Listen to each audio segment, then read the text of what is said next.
सर्वे भवन्तु सुखिनः। नामापिते च मधुरं मधुरं स्वरूपं, कर्मापिते च मधुरं मधुरा स्मृतिश्च। बुद्धिं प्रबोधय प्रभो मधुबोधशक्तिं, विद्यां प्रयच्छ परमां परिभावयामि। कोमलं कूजयन् वेणुं श्यामलोऽयं कुमारकः, वेदवेद्यं परं ब्रह्म भासतां हृदये मम। कूजन्तं राम रामेति मधुरं मधुराक्षरम्, आरुह्य कविता शाखां वन्दे वाल्मीकिकोकिलम्। निगमकल्पतरोर्गलितं फलं शुकमुखादमृतद्रवसंयुतं, पिबत भागवतं रसमालयं मुहुरहो रसिका भुवि भावुकाः। तृणादपि सुनीचेन तरोरपि सहिष्णुना, अमानिना मानदेन कीर्तनीयः सदा हरिः। नारायणाखिलगुरो भगवन्नमस्ते, शिवाय नमः शिवलिंगाय नमः। तन्मे मनः शिवसंकल्पमस्तु, सर्वे भवन्तु सुखिनः। श्री राम जय राम जय जय राम।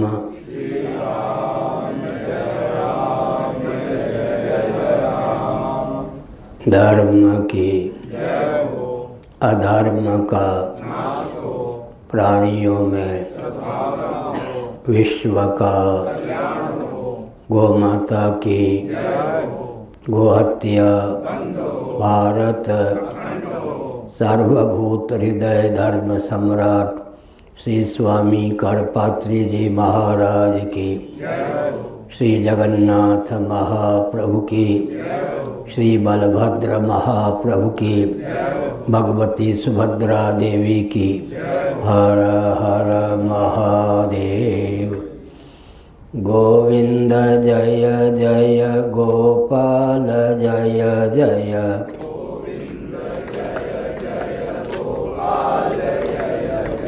राधारमण हरि गोविंद जय जय।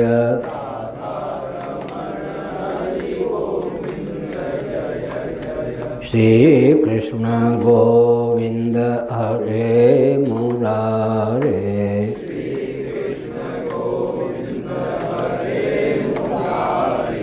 ये नाथ नारायण वासुदेव,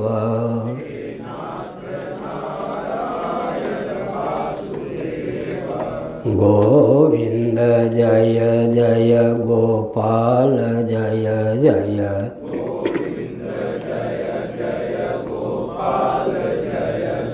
राधारमण हरि गोविंद जय जय।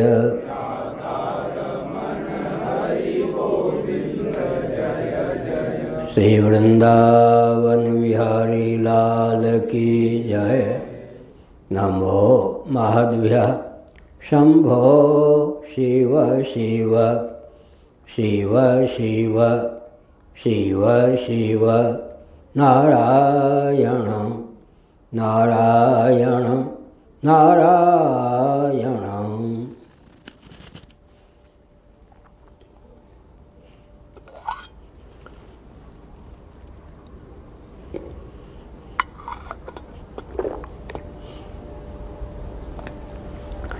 समुपस्थित समादरणीय संत वृंद, विद्वद वृंद, भक्त वृंद एवं भक्तिमती मातृशक्ति,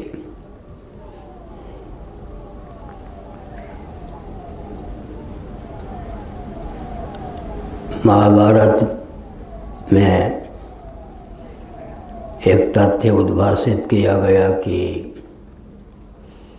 अपना कोई पक्ष दुर्बल हो, सामने वाले का पक्ष प्रबल हो, तो हठ का त्याग करके अपने पक्ष को निरस्त कर सामने वाले का पक्ष स्वीकार कर लेना चाहिए। इस प्रकार की सत्य सहिष्णुता जिसके जीवन में होती है वो उत्कर्ष को प्राप्त होता है, न कि अपकर्ष को।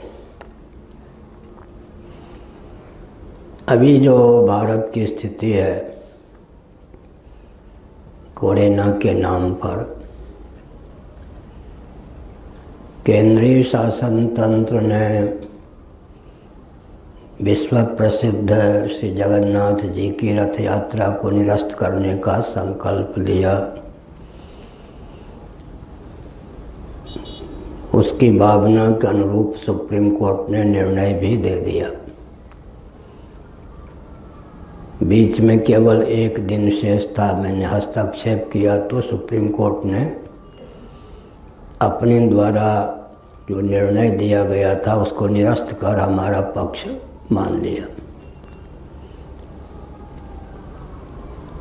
उसके बाद से केंद्रीय शासन तंत्र ने अपने व्यक्तित्व का विषय बना रखा है कि मानो उसको मुक्की खानी पड़ी। उसी का बदला ये है कि कुंभ हरिद्वार शासन तंत्र के द्वारा ऐसा वानक बनाया गया कि निरस्त हो जाए, लोग आवे नहीं कोरोना के नाम पर। यह एक प्रकार से दमन की नीति है। यदि राजनीतिक दल चुनाव के अवसर पर कोरोना के नियमों को ताक पर रखकर सब कार्य कर सकते हैं और करते हैं, बंगाल आदि प्रांतों का चुनाव संपन्न हुआ, बंगाल में भी चुनाव का कार्यक्रम चल रहा है, तो आवश्यक नियमों का पालन करते हुए धार्मिक आध्यात्मिक कार्यक्रमों को निरस्त करना उचित नहीं है, तो दमन की नीति है। मैं जानता हूँ कि अभी केंद्र में जो शासन तंत्र है, विपक्ष कुछ है ही नहीं। कांग्रेस का तो बट्टा बैठा दिया, कांग्रेस के एक दो व्यक्तियों ने ही माना कि विपक्ष से कोई चुनौती केंद्रीय शासन तंत्र को नहीं प्राप्त है, लेकिन धार्मिक आध्यात्मिक जगत में हस्तक्षेप देवताओं को कुपित करने का काम नहीं करना चाहिए। ये प्रधानमंत्री इत्यादि बचपन में अवश्य ही आस्तिक रहे होंगे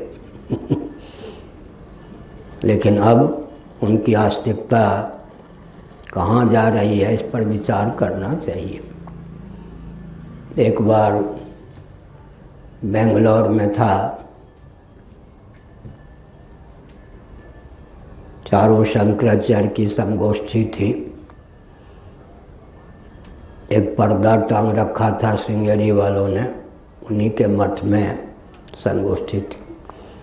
मैं समझ गया कि इसके पीछे कोई नरसिंह राव का व्यक्ति बैठा होगा मनोवैज्ञानिक ढंग से। और नरसिंह राव का सचिव बैठा था, नरसिंह राव प्रधानमंत्री थे।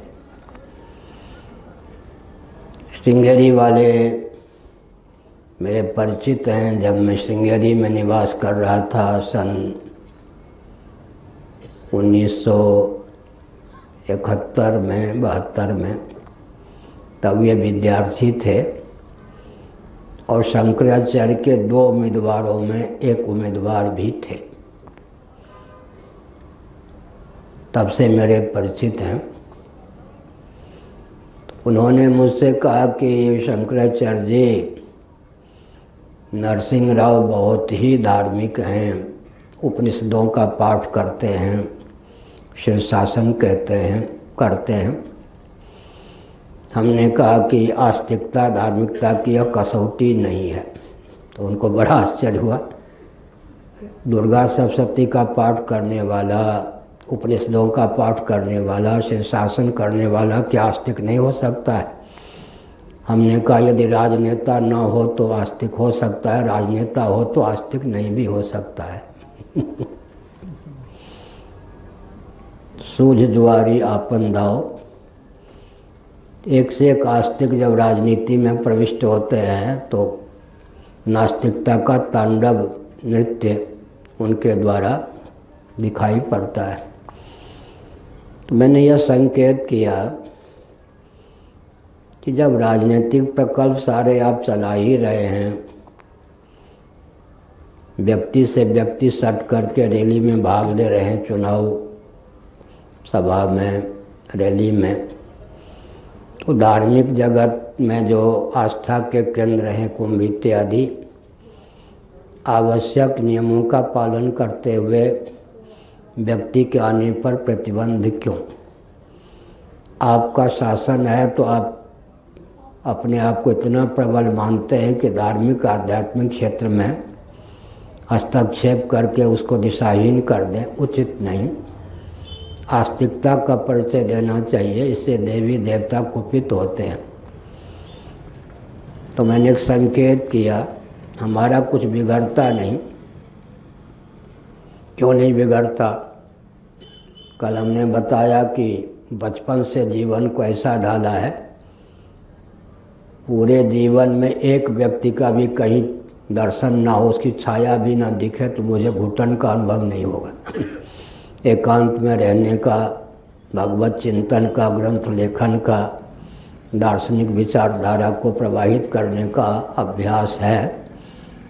मुझे ऐसा नहीं लगेगा कि सूना है जीवन, किसी से बात करूं। हमारे एक गुरु भाई अमरनाथ मिश्र, जिनका नाम चिन्मयानंद सरस्वती संन्यास का हुआ, वो ब्रह्मलीन हो गए। 7 महीने हम एक कमरे में रहे, पर्णकुटी में, थोड़ी दूर पे।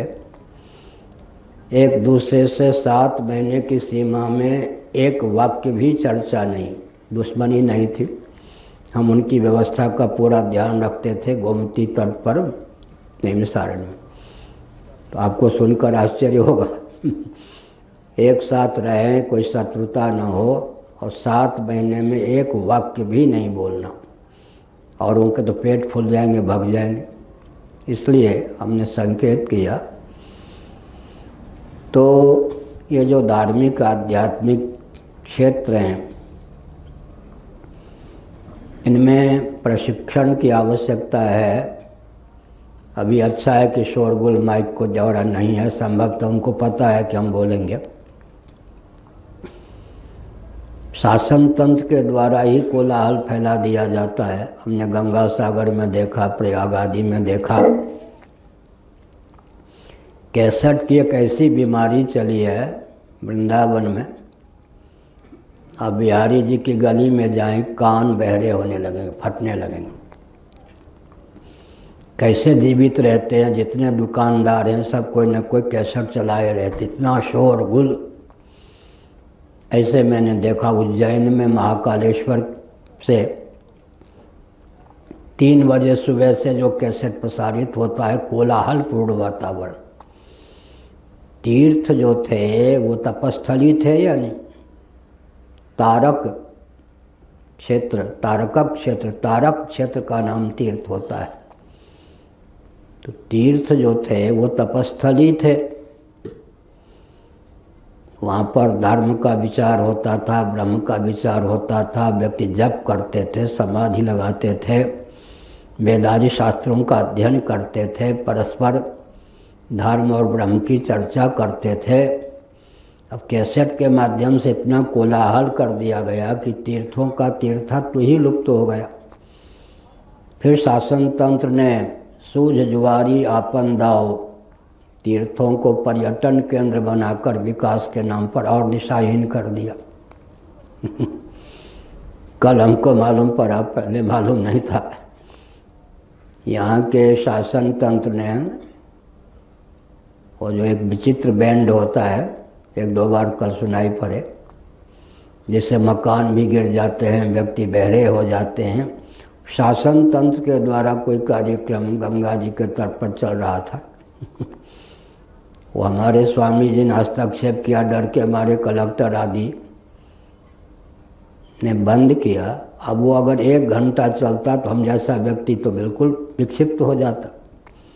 आपको नहीं मालूम है, हमारे पूज्य गुरुदेव कहा करते थे, धर्म सम्राट, योगियों का चित्त अक्षकल्प होता है, नेत्रकल्प।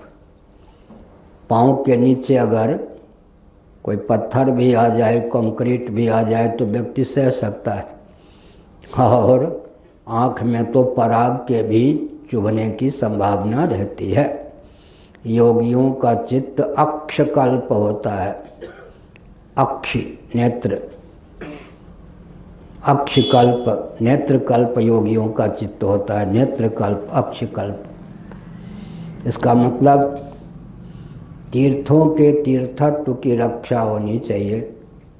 हम बोलते हों करते नहीं हों ऐसा नहीं। जब हमारे यहाँ कार्यक्रम मंच का चलता है तभी माइक बजता है या नहीं?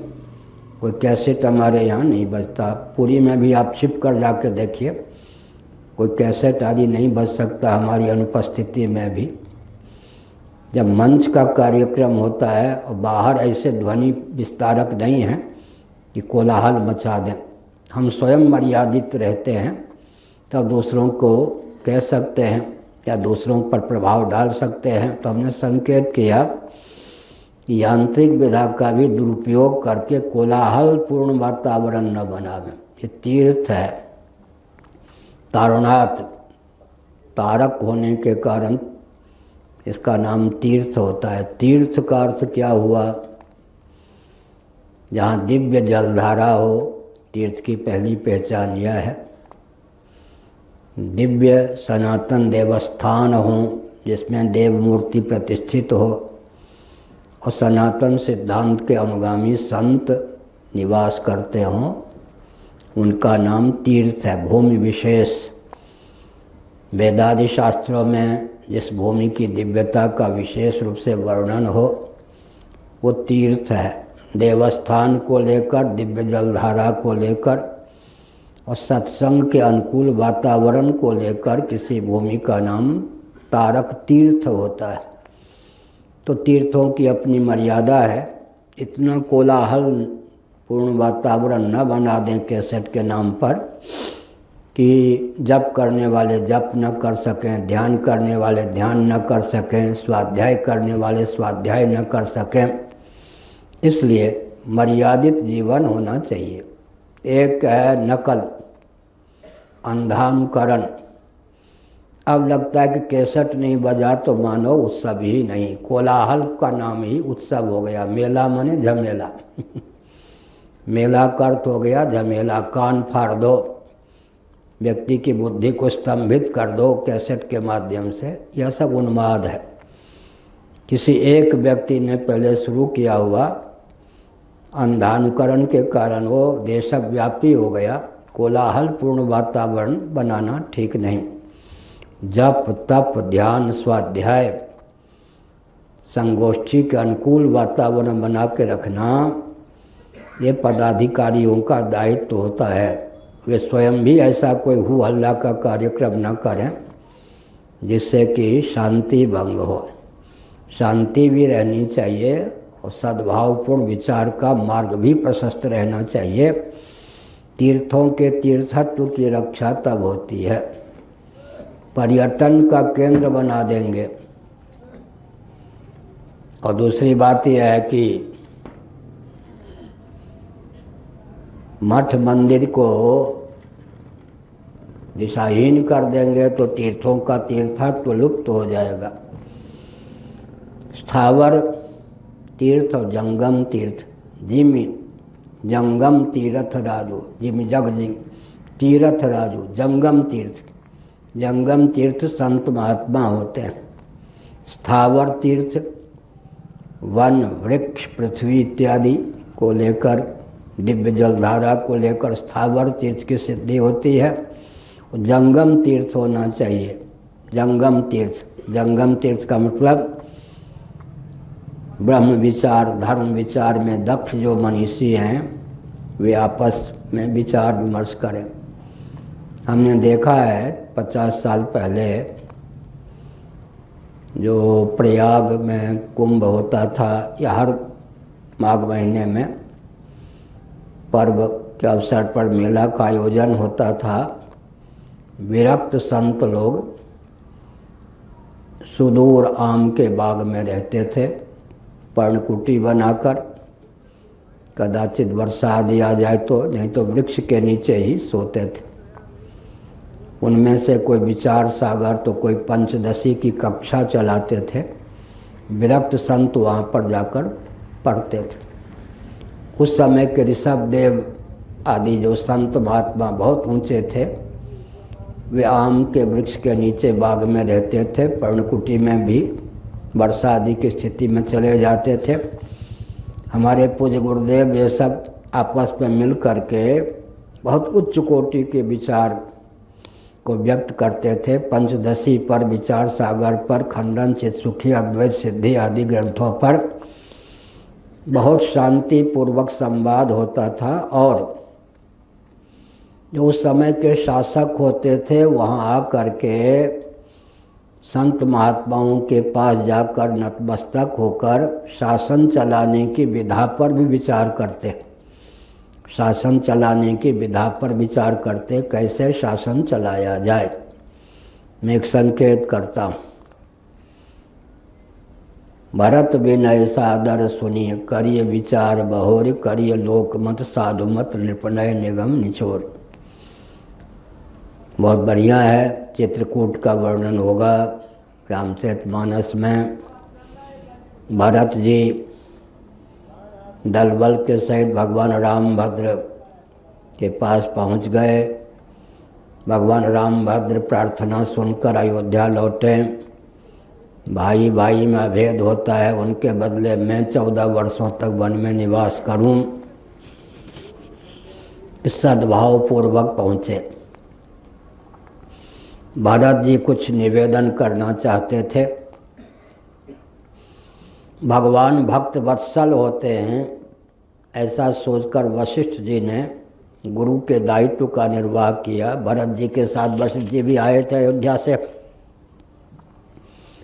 रामचरितमानस के अनुसार उन्होंने एक दृष्टिकोण दिया।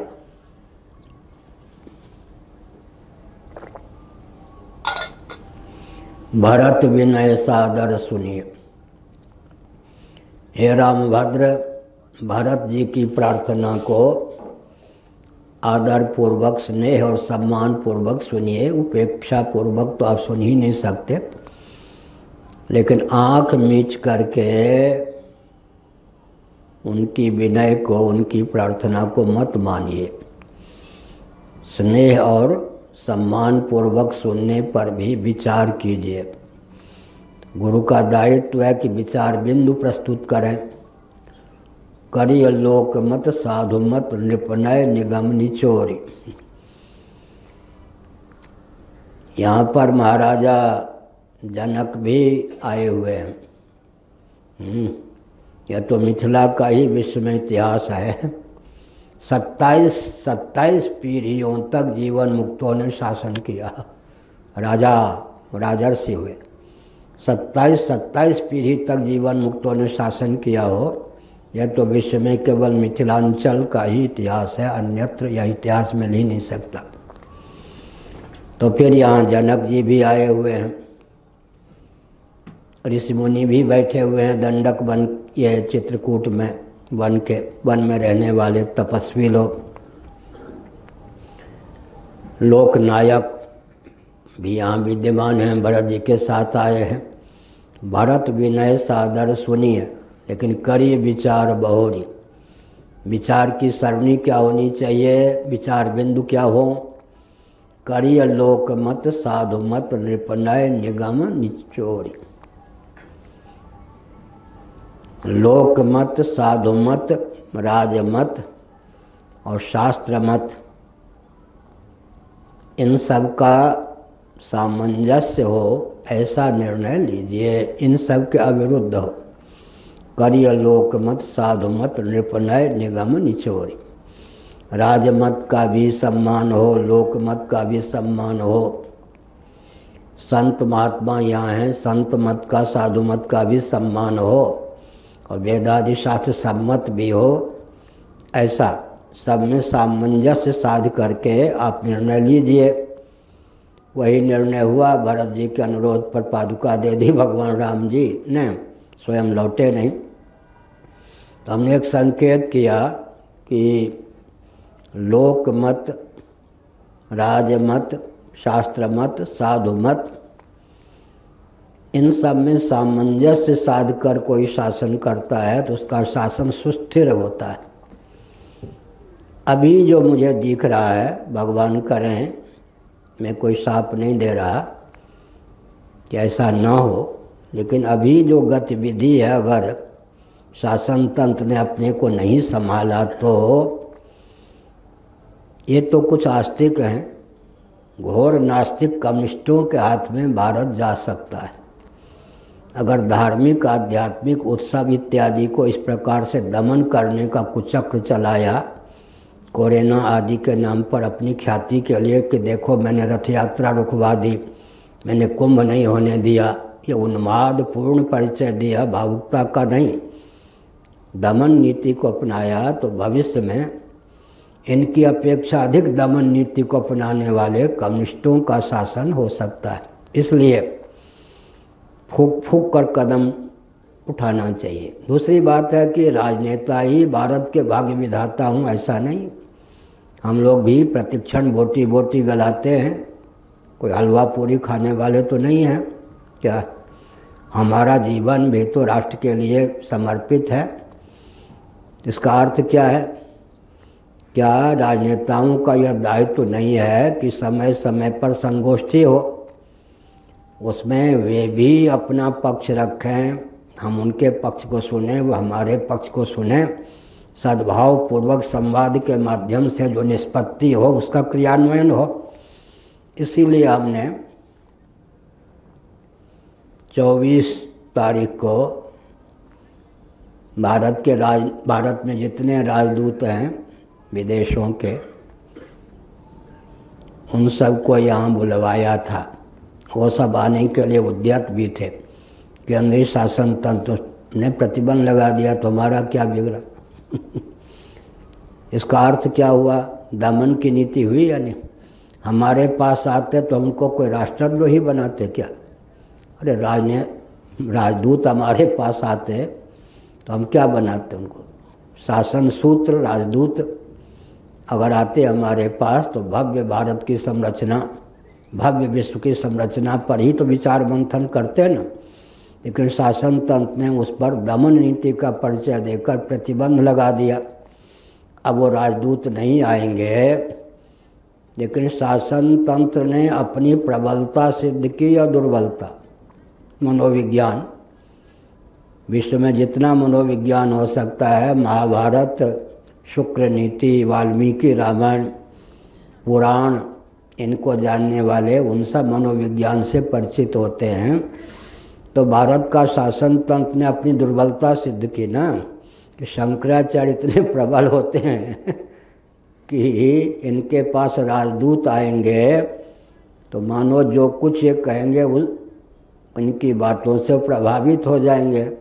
तो एक प्रकार से शासन तंत्र ने घुटना टेका, हमको घुटना टेकने के लिए बाध्य किया या स्वयं घुटना टेक दिए।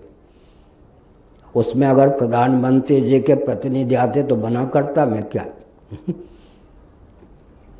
और तो ऐसे ही माइक के माध्यम से विचार गोष्ठी होती, गुप्तचर बिल्कुल सुन सकते थे, अभी भी तो गुप्तचर कोई ना कोई यहाँ होगा ही। इसमें क्या आपत्ति? हाँ, आपत्ति यही है, हमने कल कहा था शीत युद्ध चल रहा है। शीत युद्ध का अर्थ क्या हुआ? नेहरू जी के समय से शीत युद्ध प्रारंभ हुआ। बुरा न मानो, होली है। नेहरू जी के मन में एक कलयुग का उदय हुआ। भारत साध समाज की उन्होंने स्थापना की। संतों का उपयोग कांग्रेस के प्रचार के लिए, नेहरूवाद के प्रचार के लिए हो जाए। संतों का राजनीतिकरण किया नेहरू जी ने, भारत साध समाज की स्थापना की। मुझे कहने में संकोच है, लेकिन सत्य तो सत्य है, मैं आस्थापूर्वक ही बोल रहा हूँ।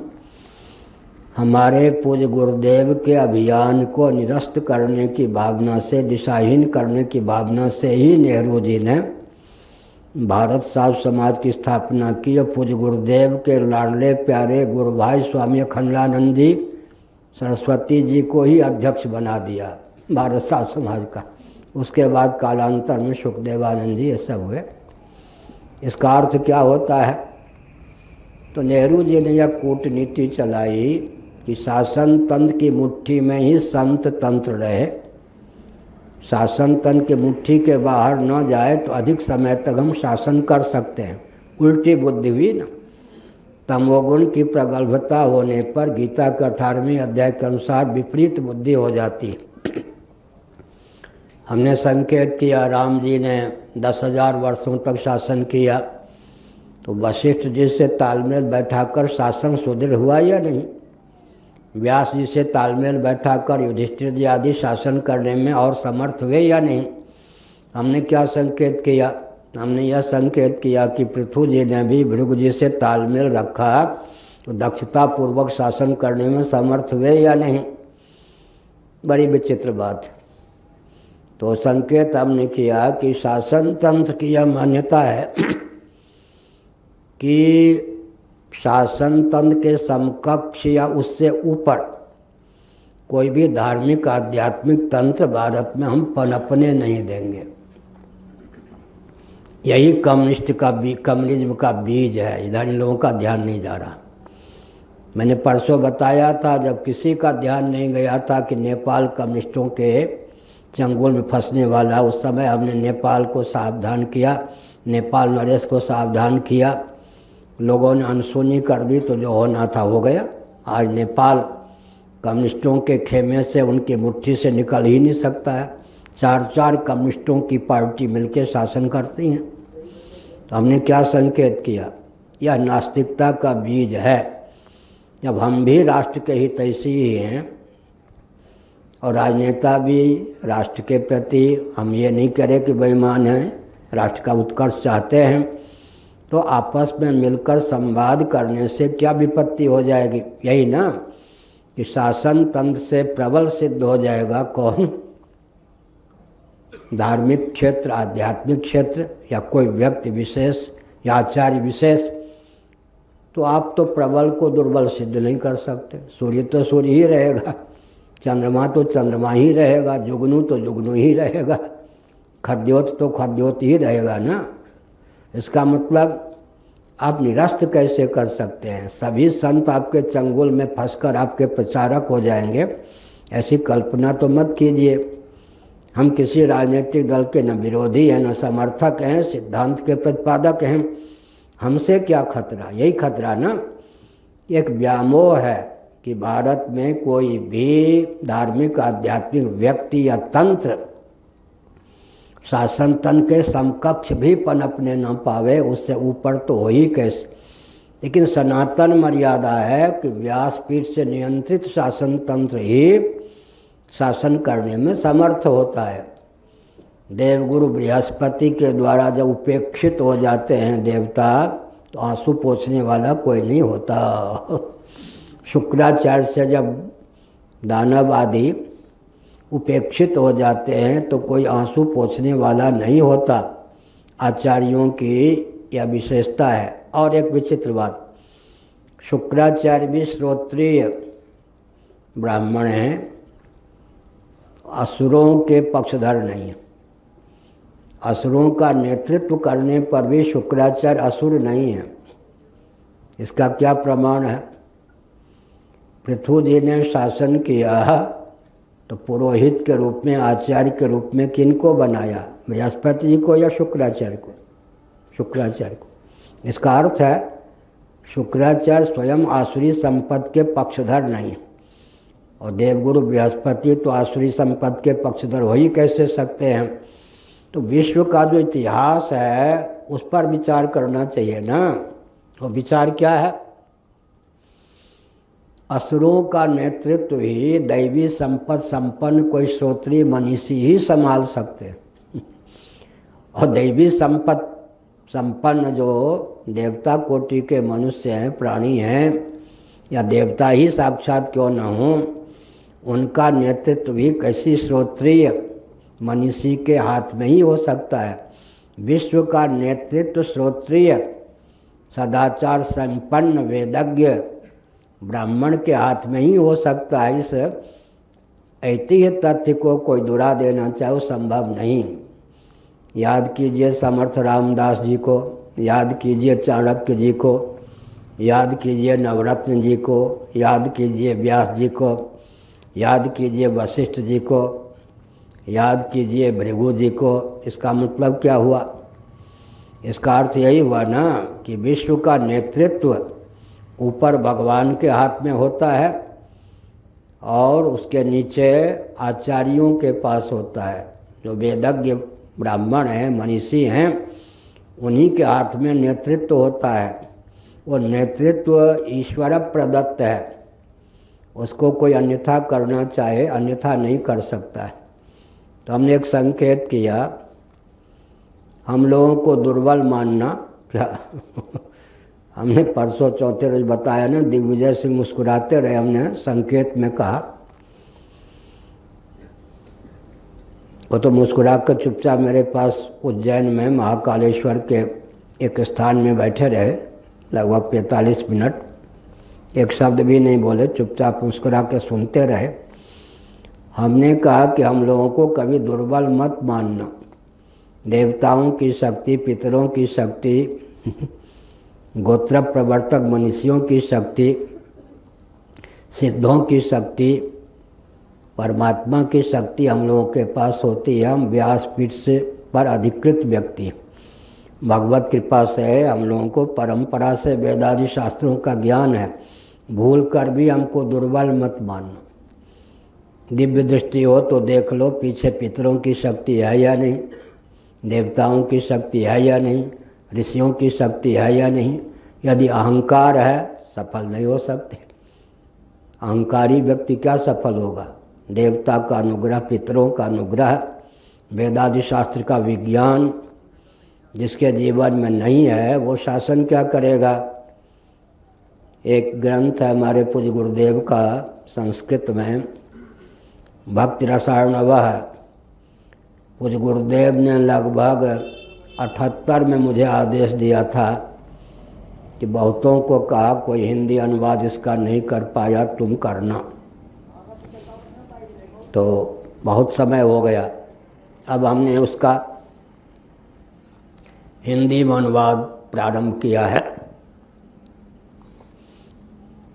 250 पृष्ठों का तो मूल ग्रंथ है, तो अनुवाद सहित वो ग्रंथ 650 पृष्ठों में हो सकता है, या कम से कम 600 पृष्ठों में। लगभग 200 पृष्ठ का अनुवाद पूरा हो चुका है। उसमें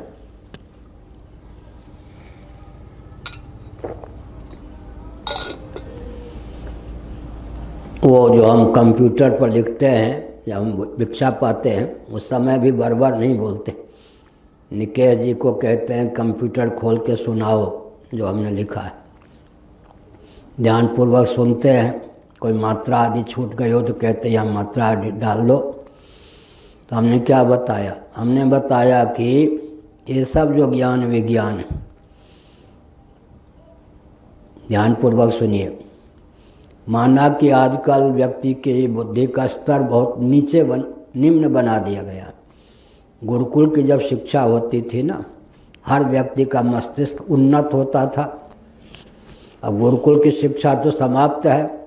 अंधेरे में व्यक्ति ढेला फेंकते हैं, धर्म को कुछ नहीं जानते, न ब्रह्म को जानते हैं, न नीति जानते हैं।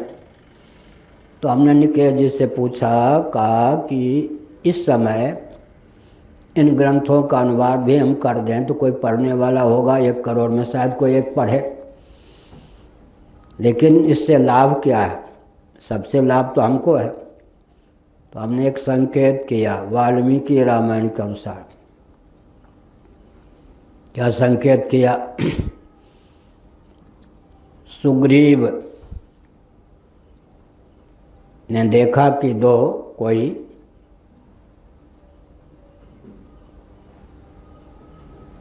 वल्कल वसन धारण किए हुए मनीषी हैं। हनुमान जी से कहा कि पता लगाओ कौन है, कहीं बाली के द्वारा भेजे गए तो नहीं हैं। हनुमान जी ने छद्म रूप ब्राह्मण का धारण किया, सुग्रीव का आदेश पा करके राम और लक्ष्मण जी के पास वो आ गए। बहुत अच्छा वाल्मीकि रामायण में संवाद है कोई विज्ञान दर्शन की बात नहीं की, शिष्टाचार की भाषा में ही हनुमान जी ने राम जी से बात की। लेकिन पारखी राम जी इतने मुग्ध हो गए, प्रसन्न हो गए कि लक्ष्मण जी से कहा, लक्ष्मण, जिसने ऋगादि वेदों का, व्याकरण का, समस्त वैदिक वाङ्मय का विधिवत अध्ययन नहीं किया होगा, उसके वश की बात नहीं कि ऐसा बोल सके। वहाँ से हमको बहुत प्रेरणा मिली। वहाँ न कोई व्याकरण की चर्चा हनुमान जी ने की, न न्याय वैशेषिक आदि दर्शन की कोई चर्चा की। बोलचाल की भाषा में आप कौन हैं परिचय पूछने की बात की। लेकिन पारखी राम जी इतने मुग्ध हुए हनुमान जी की बात पर कि लक्ष्मण जी से कहा, लक्ष्मण, जिसने ऋगादि वेदों का विधिवत अध्ययन न किया हो, समस्त वैदिक वाङ्मय जो पारंगत न हो, ऐसा वह इस प्रकार नहीं बोल सकता है, ऐसा व्यक्ति इस प्रकार नहीं बोल सकता है। और जिसको इस प्रकार का मंत्री प्राप्त हो वह कभी पतन को प्राप्त नहीं हो सकता है। मैं तो इस पर लट्टू हूँ हनुमान जी पर। राम जी ने कहा, कितना विद्वान होगा यह। तो सूर्य भगवान से अध्ययन किया था, पवन तनय तो हैं ही। हमने क्या संकेत किया, तो हम उस प्रसंग को पढ़कर बहुत मुग्ध हुए। वाल्मीकि रामायण सन 68-69 में हमने 6 महीने वाल्मीकि रामायण का अध्ययन किया होगा। उसके बाद अध्ययन का योग नहीं लगा, कहीं कोई अध्याय भले ही किया हो।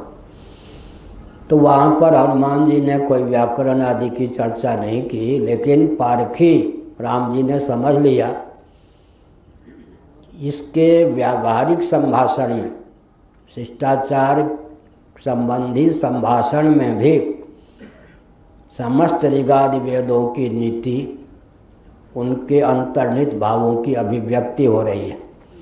उदाहरण के लिए, अगर कोई राग रागनी का मर्मज्ञ है, वो राग रागनी न भी अलापे गद्य में संभाषण करे, तो उसके वचन में उतराव चढ़ाव, आरोह अवरोह, कहाँ आरोह होना चाहिए, कहाँ अवरोह, कहाँ मध्य में बोलना चाहिए, किस बात को धीमे से, किस बात को उच्च स्वर से, किस बात को मध्यम स्वर से बोलना चाहिए, उसके गद्य में जो संभाषण होंगे, तो राग रागनी का जानकार समझ जाएगा कि ये राग रागनी का विशेषज्ञ है।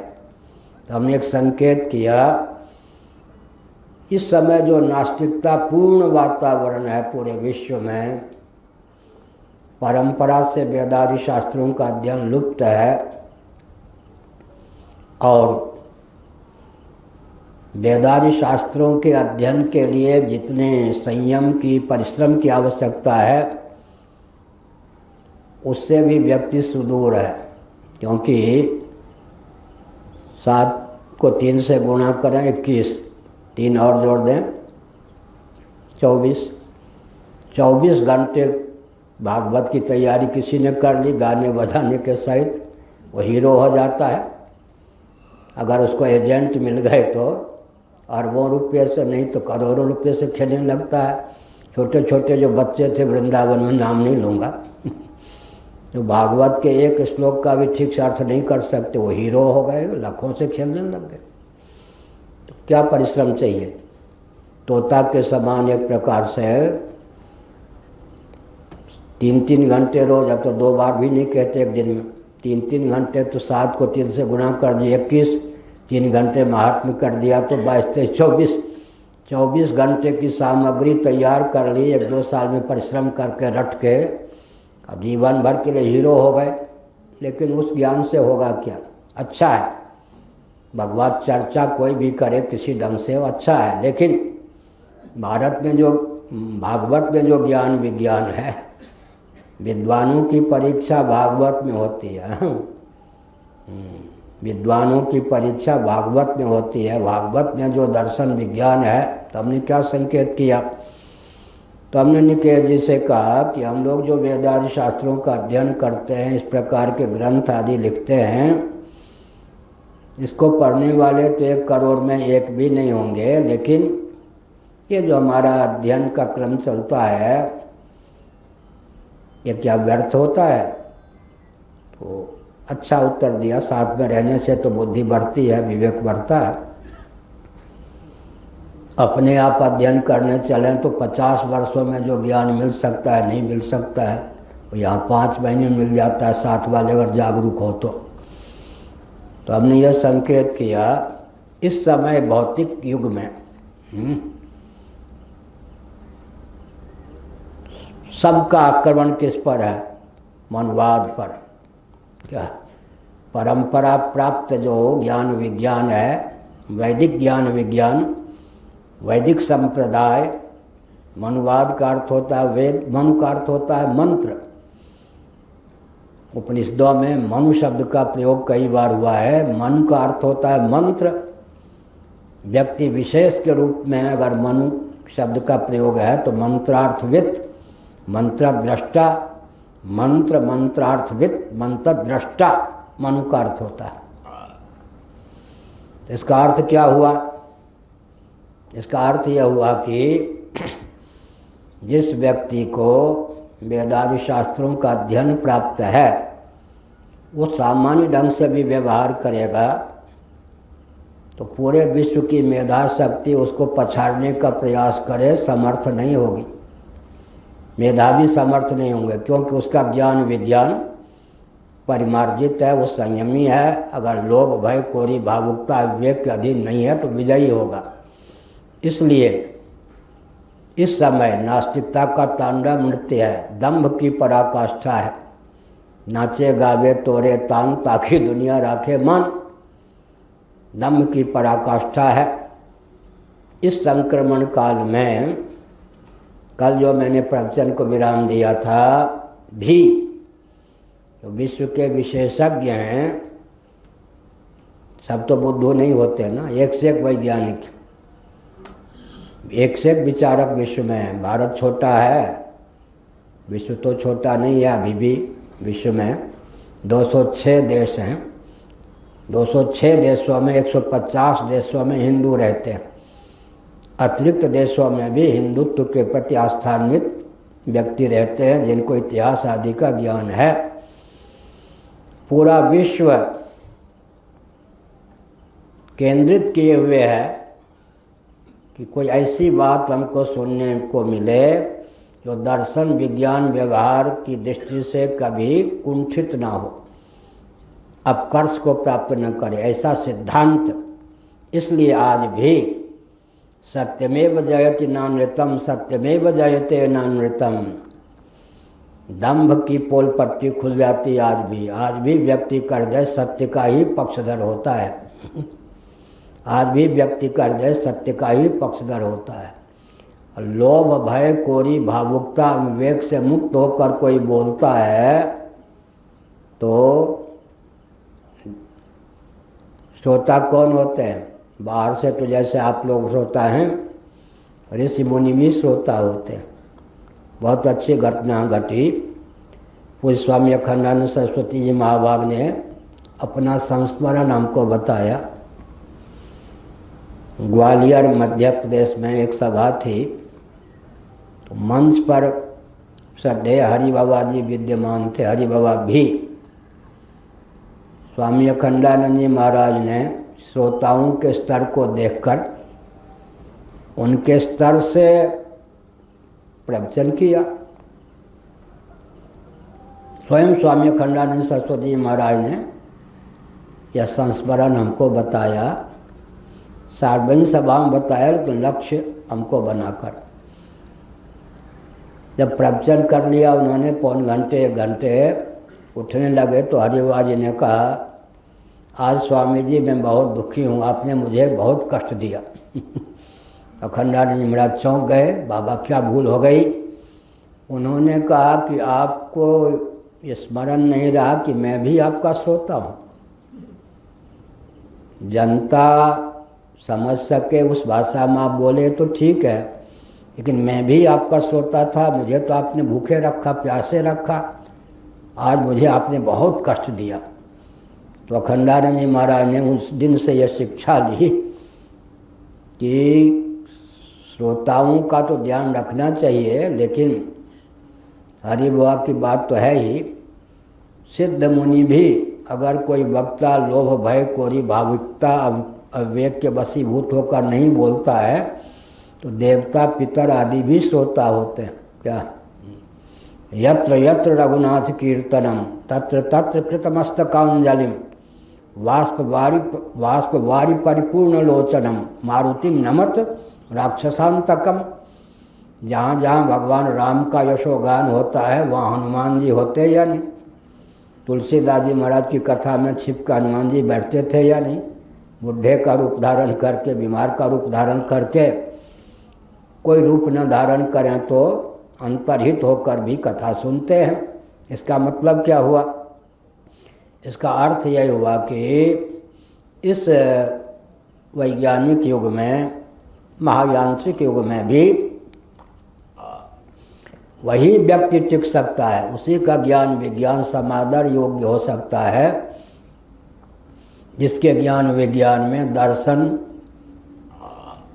क्या हुआ सो रहे कोई, जिसके ज्ञान विज्ञान में दर्शन, हाँ तो भी आवाज़ है बढ़िया है, तबला तो चाहिए न बीच बीच में, उसके ज्ञान विज्ञान में बढ़िया, उसके ज्ञान विज्ञान में क्या दर्शन विज्ञान, उसके प्रवचन में, भाषण में और व्यवहार का सामंजस्य हो।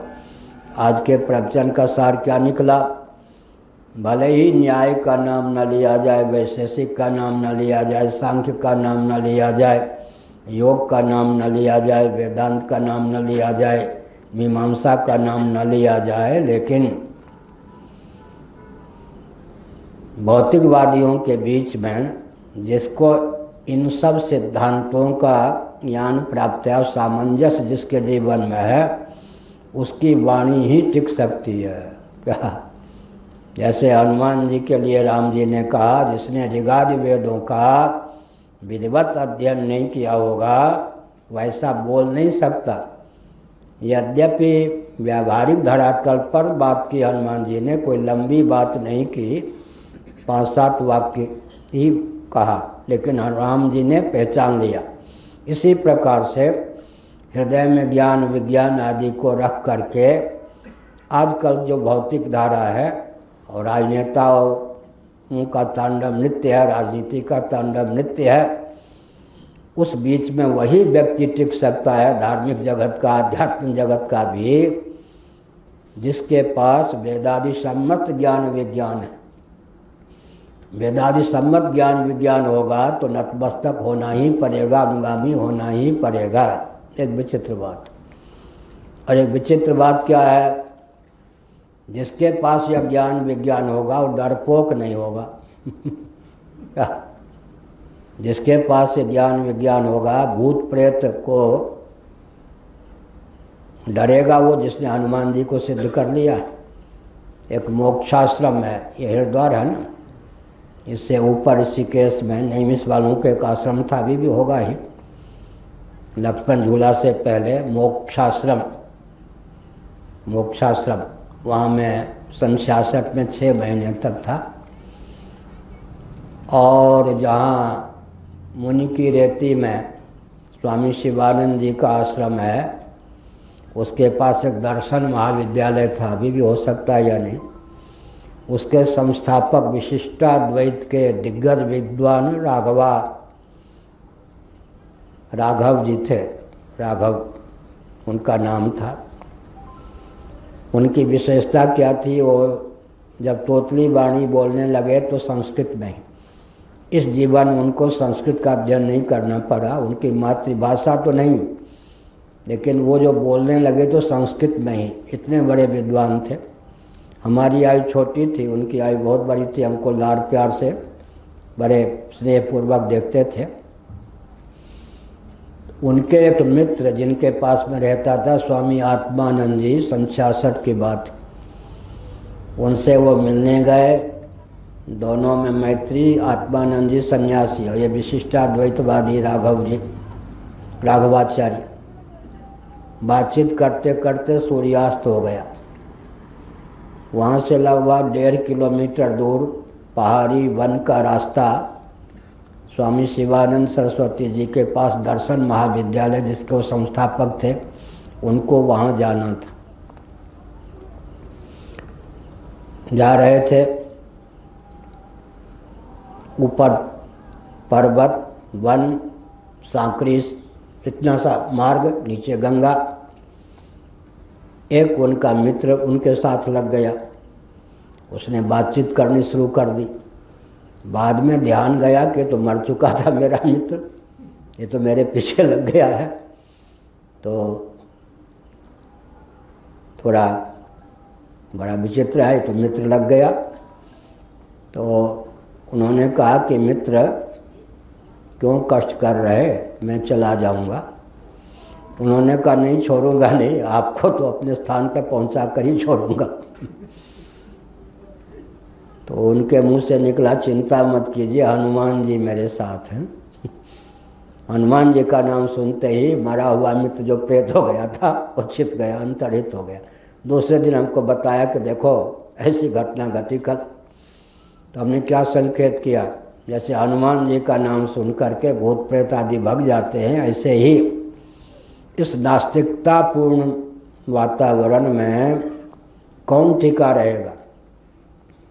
जीवन संयत हो और इस प्रकार के वेदादि सम्मत ज्ञान विज्ञान से जिसका जीवन संपन्न हो, नहीं तो कोई टिकने नहीं देगा। तो प्रवचन मैंने जो प्रारंभ किया था, एक विचित्र शीत युद्ध है। शासन तंत्र का व्यामोह है। कोई भी धार्मिक आध्यात्मिक तंत्र या संत महात्मा शासन तंत्र के समकक्ष भी नहीं होंगे। ऊपर की तो बात ही क्या, सब अनुगत होके काम करेंगे। इस भावना के चपेट में हमारे लाडले प्यारे भारत के प्रधानमंत्री भी पूर्ण रूप से आ चुके हैं।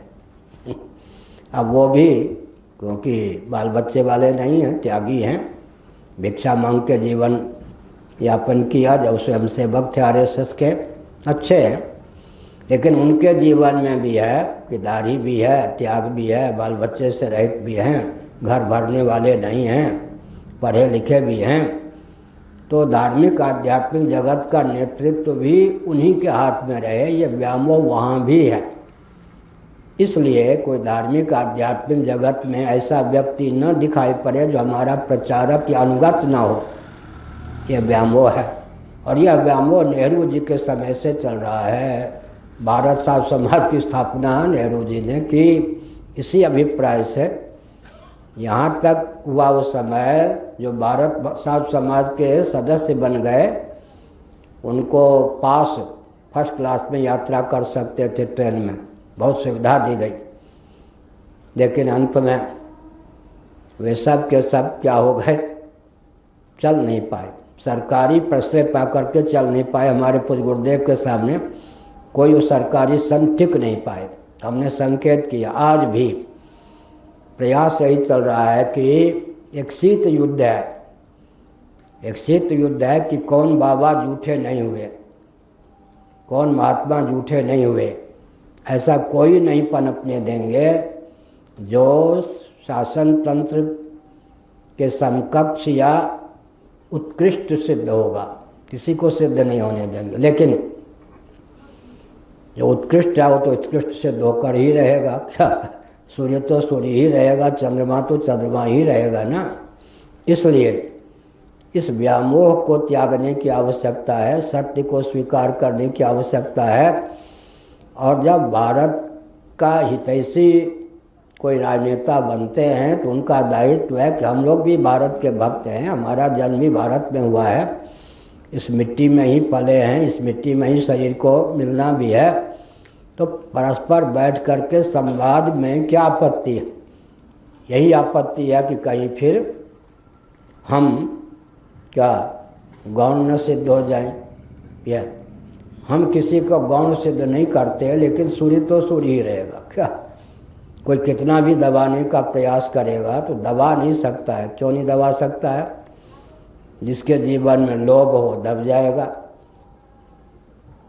भय हो दब जाएगा, मोह हो दब जाएगा। जिसको देवताओं का पितरों का बल न हो वो दब जाएगा। जिसको वेदादि शास्त्रों के ज्ञान का बल न हो दब जाएगा। जो अहंकारी है वो चकनाचूर हो जाएगा। इसलिए जहाँ झुकना है वहाँ तो झुकना ही पड़ेगा। अधिक समय न लेकर न देकर सभी अंग बराबर हैं। ठीक है भाई, तो भी सिरहाने पर कुछ तो ऊंचा रखना पड़ेगा। सिर को तो सोते समय इतना सही ऊपर उठा के ही रखना पड़ेगा, तब नींद आएगी नहीं। क्या वो भीष्म जी का क्या हो रहा था? बाण विद्ध होकर कैसे हो गए थे? केवल इतना हंस लटका हुआ था। तो अर्जुन आए दर्शन करने। पितामह ठहरे भीष्म, हे अर्जुन मेरी सेवा कर। पहले दुर्योधन से कहे, दुर्योधन मेरी सेवा कर। उपधान चाहिए। उपधान माने तकिया, संस्कृत में तकिया को उपधान कहते। दुर्योधन बहिर्मुख था। सचमुच में जो तकिया होते ना इस ढंग से, ये ले आया। मेरी आंखों के सामने से हट। भीष्म जी ने कहा, तू वीरों का सम्मान नहीं जानता। अर्जुन कहाँ है? अर्जुन भी दर्शन करने आए थे। हे अर्जुन, दुर्योधन से नहीं कहा कि शाप दे दूंगा। हे अर्जुन, इस समय मुझे उपधान चाहिए, तकिया। मेरा सर यूं लटका हुआ है, मेरे अनुकूल उपधान तुमने नहीं दिया तो शाप दे दूंगा। तो दुर्योधन के प्रति पक्षपात था, अर्जुन के प्रति वैर ऐसा तो नहीं। विवेकी का दायित्व अधिक होता है। दुर्योधन को भीष्म जी नादान समझते थे। नादान से भूल होती है। अर्जुन, जैसा उपदान मुझे चाहिए, अगर तुम नहीं दे सके तो शाप दे दूंगा। पितामह, आपको शाप देने की आवश्यकता नहीं होगी। यहाँ मारा बाण ऐसे निकल आया। और क्षत्रियोचित सेवा तो ही है ना।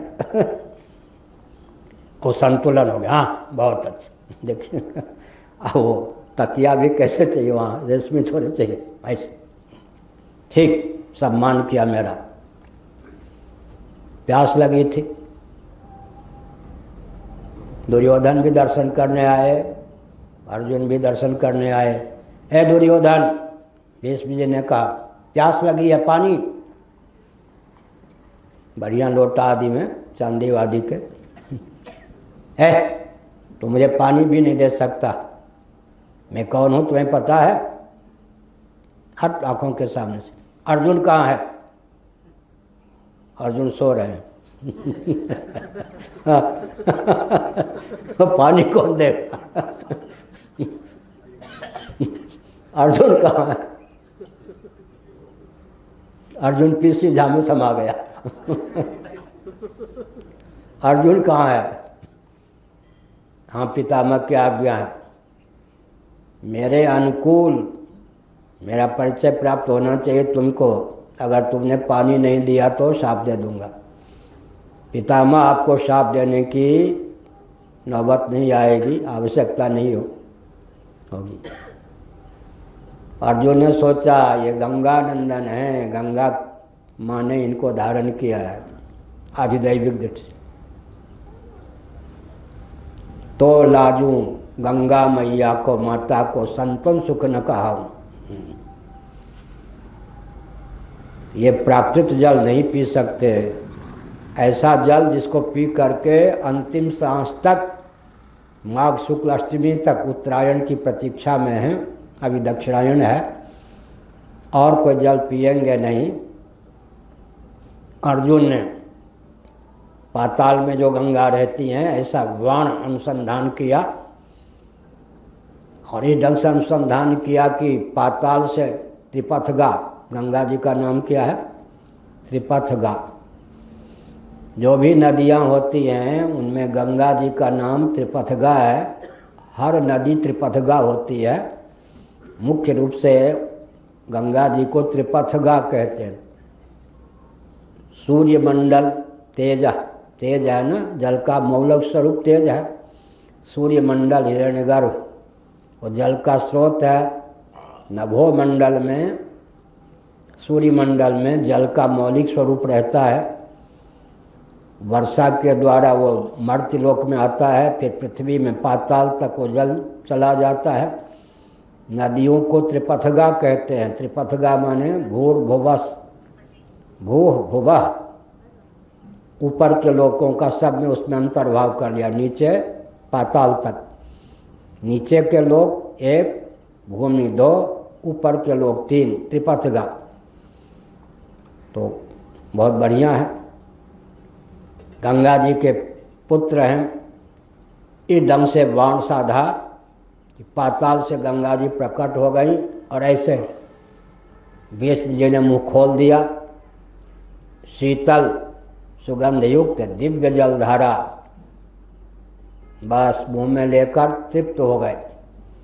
अब मर्त्य लोक का कोई जल नहीं पीऊँगा, अंतिम सांस तक इसी जल के सहारे रहूँगा। तो अर्जुन का दायित्व अधिक क्यों था? विवेकी का दायित्व अधिक होता है। गंगा जल देने में भी दुर्योधन समर्थ नहीं हुआ, तो हमने संकेत किया। क्या संकेत किया? हमने यह संकेत किया कि इस समय भले ही कोई खंडन से सुखी अद्वैत से दीप पढ़ने वाला न हो, पढ़ाने वाले भी दो चार ही हों विश्व में, लेकिन जिसके पास ऋगादि वेदों का ज्ञान है, सत्पुरुषों के द्वारा जो आर्षक ग्रंथ लिखे गए उन सब का अभिप्राय जिसके हृदय में सन्निहित है, शुक्र नीति आदि, महाभारत, वाल्मीकि रामायण आदि के आधार पर जो नीति निपुण है, इस वैज्ञानिक युग में, महायंत्रों के युग में, जहाँ हर जगह बिल्कुल विचित्र वातावरण है, उन्मादपूर्ण वातावरण है और धार्मिक आध्यात्मिक जगत को पूरा विश्व निगल जाना चाहता है, उसमें वही टिका रहेगा जिसके पास ये संबल होगा, बल होगा। हमने यह संकेत किया। इसलिए इस समय ईश्वर का अनुग्रह पात्र, देवताओं का अनुग्रह प्राप्त जो इस प्रकार के ज्ञान विज्ञान से संपन्न होगा, वही इस झंझावात में टिक सकेगा। आज के प्रवचन का सार क्या हुआ? शीत युद्ध चल रहा है। और शीत युद्ध क्या है?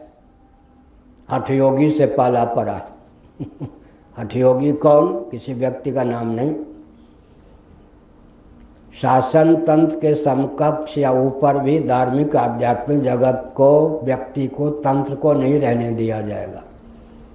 सर्वे सर्वा जिसको कहते हैं, शासन तंत्र ही सर्वस्व सिद्ध होगा। व्यासपीठ, आचार्य पीठ पर प्रतिष्ठित व्यक्ति भी शासन तंत्र का अनुगमन करेंगे, प्रचारक होंगे। जो अनुगमन नहीं करेंगे, प्रचारक नहीं करेंगे, उनको मिट्टी में मिला दिया जाएगा, उनकी उपेक्षा की जाएगी, उनकी सभा में आने से व्यक्तियों को प्रतिबंधित कर दिया जाएगा। इसका मतलब अर्धनास्तिकों का यह जो पक्ष है, आगे पूर्ण नास्तिक जो कम्युनिस्ट होते हैं उनके शासन का सूत्रपात यह है। तो आज के प्रवचन को हमने कहाँ से प्रारंभ किया था? महाभारत से। शांति पर्व में कहा गया, अगर अपना पक्ष कोई दुर्बल हो, सामने वाला कोई उचित पक्ष रख रहा हो, तो व्यक्तित्व का व्यामोह छोड़ करके उसके पक्ष को स्वीकार करने पर व्यक्ति निंदा का पात्र या पराजित नहीं समझा जाता, उसका उत्कर्ष होता है। अपने जीवन की अनर्गल विचारधारा तो यहीं दूर होती है ना। ज्यों ज्यों हम विवेक के पक्षधर होते हैं, विवेक को धारण करते जाते हैं, तब त्यों त्यों असन मान्यता, डमाडोल सिद्ध होने वाली मान्यता निरस्त हो जाती है। तो हमने संकेत किया आध्यात्मिक ज्ञान विज्ञान के सामने कोई विश्व का तंत्र टिक नहीं सकता। तो जहाँ कुछ सीखने की आवश्यकता है वहाँ दमन की प्रक्रिया उचित नहीं। मैंने एक संकेत किया था, कूटनीति का पर्यवसान 3 में होता है, नमन, मिलन और दमन। एक चीज़ याद आ गई, मैं पुरी में था, 25-26 साल पहले की बात होगी, शंकराचार्य तो था ही। तो नीचे जहाँ से मठ में भगवान प्रतिष्ठित है, वो गड्ढे में जगह है, तो द्वार पर खड़ा था। एक गुजरात का व्यक्ति आया, कोई यात्री। मैं तो सामान्य ढंग से रहता हूँ, कोई ताम झाम ये सब अधिकार है, सोने चांदी का आसन पर बैठने का, छत्र चमर ये सब मैं स्वागत करता हूँ। जो बैठते हैं कभी निंदा नहीं करता, लेकिन मैं नहीं बैठता। उसने कहा भाई साहब शंकराचार्य कहाँ है? तो मैं समझ गया कि अगर मैं कहूँगा कि मैं हूँ तो गाली देगा, और झूठ बोलना नहीं है। तो मैंने संकेत किया नीचे भगवान शंकराचार्य की मूर्ति है। तो हमने संकेत किया, बोले नहीं, बोल के नहीं, नीचे गया। बच्चे लोग थे संस्कृत पढ़ने वाले। ए बच्चों शंकराचार्य कहाँ हैं? उसने ऊपर की ओर संकेत किया और फिर आ गया मेरे पास। भाई साहब तुम कहते हो शंकराचार्य नीचे हैं, नीचे के बच्चे कहते ऊपर हैं, बात क्या है? मैंने कहा मुझे तू शंकराचार्य हो सकता? मुझसे उसने यूँ कहा, डांट दिया बहुत जोर से, तू शंकराचार्य हो सकता?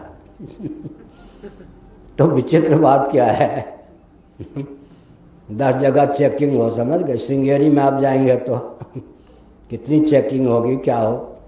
शंकराचार्य भी शंकराचार्य से ज़्यादा देर नहीं बोल सकते, वहाँ तो ऐसा अपना तामझाम बना के रखा है। तो हमने संकेत किया, कभी कभी लोग समझते हैं बाहर से कोई तामझाम नहीं, द्वारपाल नहीं, जय हो क्या है, राजाधिराज महाराज आ रहे हैं, सावधान। ये सब सोने चांदी के छत्र, चमर, डंडे, पीछे खड़े होने वाले, ये सब चमर डुलाने वाले, ये सब कुछ नहीं है ना। यहाँ तो कुछ नहीं है। कभी कभी साल में 2-4 व्यक्ति तिरस्कृत कर देते, अपमानित कर देते हैं, तो उससे हम प्रसन्न होते हैं, ठीक है। लेकिन विचित्र बात यह है कि जो गुणज्ञ होते हैं गुण को पहचानते हैं। बाहरी तामझाम का अपना महत्व है, लेकिन जो गुणज्ञ होते हैं वो गुण को पहचानते हैं, लाभान्वित होते हैं। तो हमने क्या संकेत किया, बहुत से व्यक्ति मुझसे जुड़े, उन्होंने देखा कि यहाँ कोई तामझाम नहीं है, यहाँ तो मेरे उत्कर्ष का कोई मार्ग ही नहीं दिखता है। एक धनंजय ने कहा, बम्बई वाले, महाराष्ट्र वाले ने। तो हम समझ गए कि अब इसके दिन पतन के आ गए। यहाँ तो मुझे कोई उत्कर्ष का, अपने उत्कर्ष का अवसर ही नहीं दिखता है। तो हम समझ गए कि किसी दंभी के चपेट में पड़ेगा। तो मैं एक संकेत करता हूँ, तामझाम नहीं है, बात बिल्कुल ठीक देखता ही है, लेकिन ब्रह्मलोक तक में हमारे पे स्नेह और सम्मान है, ये भी मैं कह दूँ। यही नहीं, ब्रह्मलोक तक में मेरे पे स्नेह, वैकुंठ में भी मेरे पे स्नेह और सम्मान है। और यहाँ कोई तामझाम नहीं है। 14 भुवन में कोई भी जाएगा मुझसे पृथक होकर भटकता ही रहेगा 14 जन्मों तक, कहीं विश्राम नहीं मिलेगा। भटकता कौन है? तामझाम नहीं है। उसे ये नहीं मालूम कि हम वैकुंठ में भी हमारे पे स्नेह और सम्मान है, ब्रह्मलोक में भी स्नेह और सम्मान है। तो क्या अर्थ क्या हुआ? अर्थ यह हुआ कि बाहरी तामझाम अपनी ओर, यहाँ तो निष्ठा के बल पर, क्या ज्ञान विज्ञान के बल पर ऊपर के लोकों में सम्मान होता है, स्नेह प्राप्त होता है, ऋषियों का पितरों का सम्मान स्नेह। तो वृक्ष से जो पत्ता टूट गया, टूट ही गया। अब गोंद से चिपकाने पर भी वो चिपक सकता है, तो उससे पोषण थोड़े प्राप्त कर सकता है। जो व्यक्ति हमको कमज़ोर समझकर, दुर्बल समझकर, तामझाम न होने के कारण विचित्र समझकर भगे, अब वो 14 भुवन में घूमते रहें 14 जन्मों तक, कहीं ठिकाना नहीं मिलना। इसलिए हमने क्या संकेत किया? जहाँ दम्भ नहीं है, वास्तविकता है, ज्ञान विज्ञान है। अब ज्ञान विज्ञान को पहचानो। बाहरी तामझाम के बल पर तो कहीं भी ठगे जा सकते हो। बाहरी तामझाम का महत्व है, राजाधिराज अपने ठाट बार से रहते हैं, राष्ट्रपति आदि, लेकिन तामझाम के बल पर ही अगर आप आकृष्ट हुए तो दम्भी आपको ठग लेंगे, दम्भी के चंगुल में आप फंस जाओगे। एक बार कोई वृक्ष से पत्ता गिरा, पक के गिरा, कच्चा गिरा या फल गिरा, दोबारा जुड़ नहीं सकता। इसलिए अप्रमत्ते न वेधव्यम, बहुत जागरूक होकर संतों के पास आना चाहिए। नादानी और प्रमाद के चपेट में आकर दूर हो गए तो हो ही गए कई जन्मों के लिए। यहाँ आकर अगर कोई फिसला तो फिसल ही गया, ब्रह्मलोक में भी कोई आंसू पोंछने वाला नहीं होगा।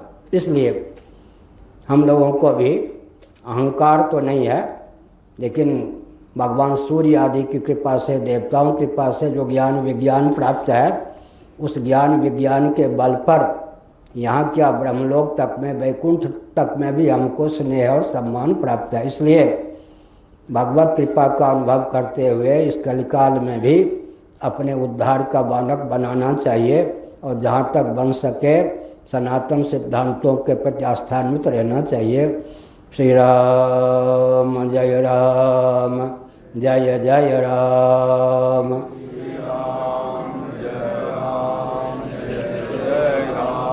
धर्म की अधर्म का प्राणियों में सद्भावना हो, विश्व का कल्याण हो, गौ माता की गो हत्या बंद हो, भारत खंड हो, सार्वभौम हृदय धर्म सम्राट श्री स्वामी करपात्री जी महाराज की जय हो, श्री जगन्नाथ महाप्रभु की जय हो, श्री बलभद्र महाप्रभु की जय हो, भगवती सुभद्रा देवी की जय हो। हर हर महादेव। हे अच्युत हे अनंत हे गोविंद, हे अच्युत हे अनंत हे गोविंद, हे अच्युत हे अनंत हे गोविंद, हे अच्युत हे अनंत हे गोविंद, हे अच्युत हे अनंत हे गोविंद, हे अच्युत हे अनंत हे गोविंद, हे अच्युत हे अनंत हे गोविंद, हे अच्युत हे अनंत हे गोविंद। हमारा प्यारा हिंदू द्वीप, हमारा प्यारा हिंदू द्वीप, हमें इसके प्रहरी और प्रदीप, हमें इसके प्रहरी और प्रदीप। हमारा प्यारा हिंदू द्वीप, हमारा प्यारा हिंदू द्वीप। वंदे मातरम, वंदे मातरम, वंदे मातरम, वंदे मातरम। हमारा प्यारा हिंदू द्वीप, हमारा प्यारा हिंदू द्वीप। हमें इसके प्रहरी और प्रदीप, हमें इसके प्रहरी और प्रदीप। हमें सूची आदि में है विद्यार्थी जीवन। हमारा प्यारा हिंदू द्वीप, हमारा प्यारा हिंदू द्वीप। हमें इसके प्रहरी और प्रदीप, हमें इसके प्रहरी और